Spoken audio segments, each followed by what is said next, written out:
is a quick review I wanted to do on the Spyderco Szabofly.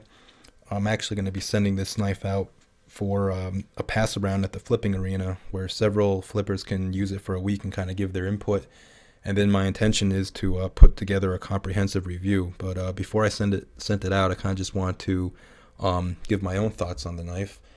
I bought this knife because it's a very unique looking knife. As you can see, it's got a very aggressive design. It was designed by Lacey Szabo,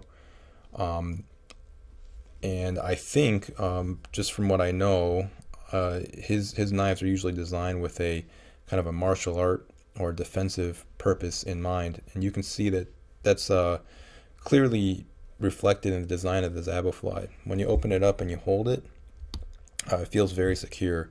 You have these grooves here for your index and your middle finger, and the blade is just curved, so when you hold it, it's a very solid grip.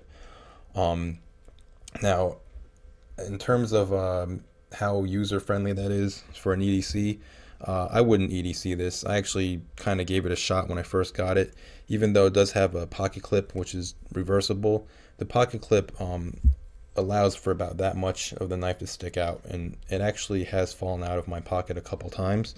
It's not the most secure clip, in my opinion.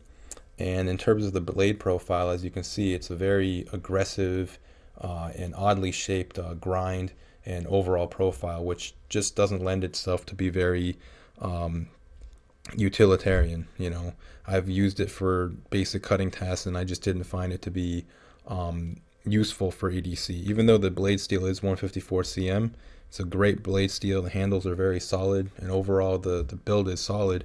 In terms of just using it, it's not the best daily carry. In terms of how it flips, it is a sandwich style Balisong, but I don't think it was designed with the flipper in mind.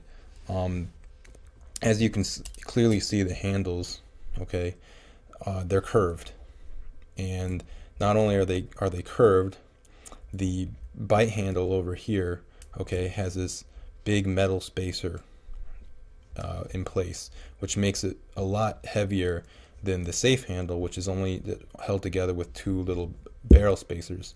So the bite handle is significantly heavier, and it's a bit longer than the safe handle.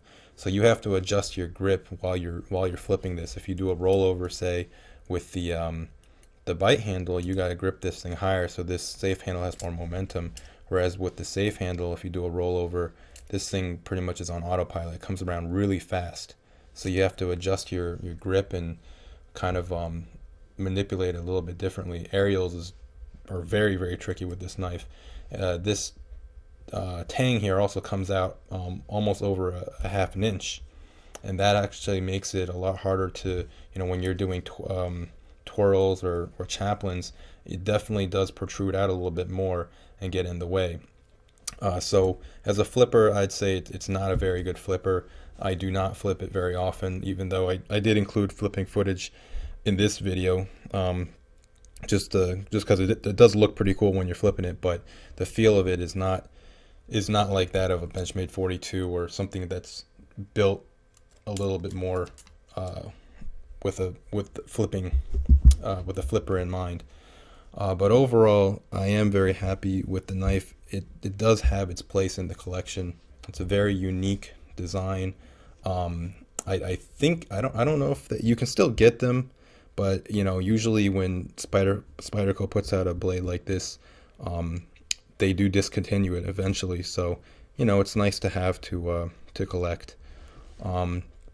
So hopefully I'll get this blade back in good shape, and we'll have a bunch of different flipping footage from various flippers, and the comprehensive review will be a fun project. So thanks for watching.